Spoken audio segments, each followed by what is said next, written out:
Hey, good morning, Dick Street Elementary. Today is Friday, November 10th, and this is Mr. Rain O'Clock clocking in with your morning announcements. Lunch race for today, we've got beef nachos or turkey and cheese sandwich. No watchdog today. We do have a couple of guest teachers, though. Mr. N is going to be here for Mrs. Sen today. Mrs. Morrow is also out again today, and as of right now, Mrs. Winkle is covering that classroom. So I will send out further communication on that, teachers, once I have that confirmed. But at the time of this recording, Mrs. Winkle will be covering that classroom again. Mrs. Back is here for Mrs. Rittenhouse today. That's not too crazy of a change, but to help Mrs. Back, since Mrs. Rittenhouse is out, Mrs. Long is here today as well for technically Mrs. Back. Staff student parent mission this week is asking somebody, what is the best part? What was the best part of your day? What was the best part of your day?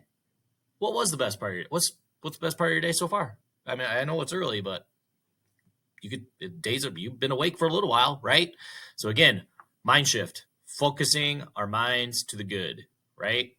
I'll tell you what, when we focus our minds on the bad all the time, I mean, it's good to think about that every once in a while, right?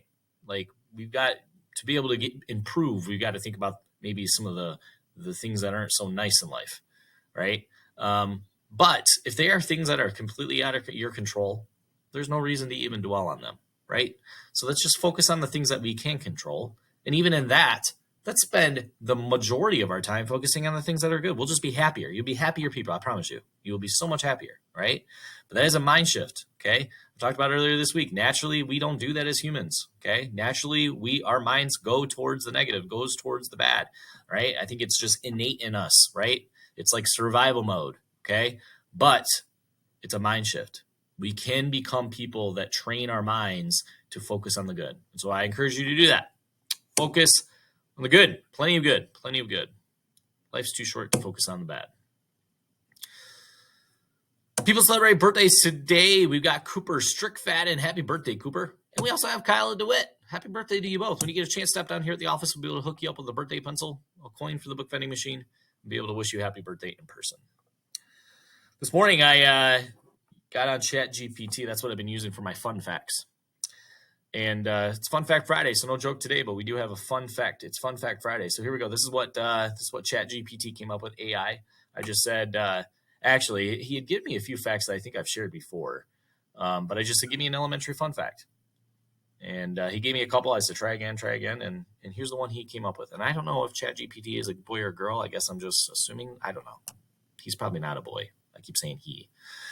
It's an it, I guess. I don't know. All right, so the Eiffel Tower. The Eiffel Tower, that is in Paris. It's a big tower in Paris. It's a big tourist trap.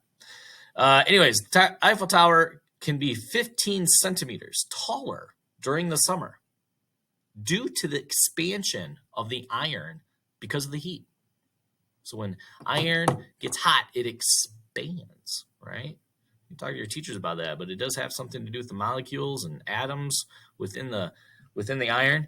But when it gets hot, it expands, which actually makes the Eiffel Tower even taller. So if you ever make your way to Paris someday, and you're in there in the winter, just know that it's a little bit shorter in the winter. But if you go there in the summer, it's actually going to be up to 15 centimeters taller. Isn't that interesting? So there's your fun fact of the day. I think that's all I got for today. I tell you what, it's going to be a great day. We're going to celebrate some students during Student of the Month. I always really, really enjoy that. Just being able to listen to all the amazing, wonderful, great things that some of you are doing, and just being able to honor a few of you in that. So really looking forward to that today. That's always just a favorite part of the month for me, is when we get together and celebrate each other, right? And even if you don't get Student of the Month, that's all right. Just celebrate with your friends, because I tell you what, each and every one of us here in the building is connected to one another, whether you know it or not. We're all connected, okay? So the way that I interact with this person affects them. And it actually affects the way they interact with other people, which affects the way they interact with other people too. And so when somebody else actually in your class gets Student of the Month, it's actually can be a good reflection on you too. It's something you can celebrate, because that is somebody you come in contact with every day, and the goodness that they're displaying connects back to you. Think about that. So what they do, whether it's good or bad, connects back to you, because we're all intertwined and connected together. So something to think about, that it's not always about us. It's very much about other people. And we are connected. Everything we do affects other people for good and bad. So be thinking about that. Super excited about that today. And it's really a huge celebration for us all. So, and I always say this, but showing our pride is really important. It really is. Again, it kind of goes back to what I just said about that. So how will you show your pride today?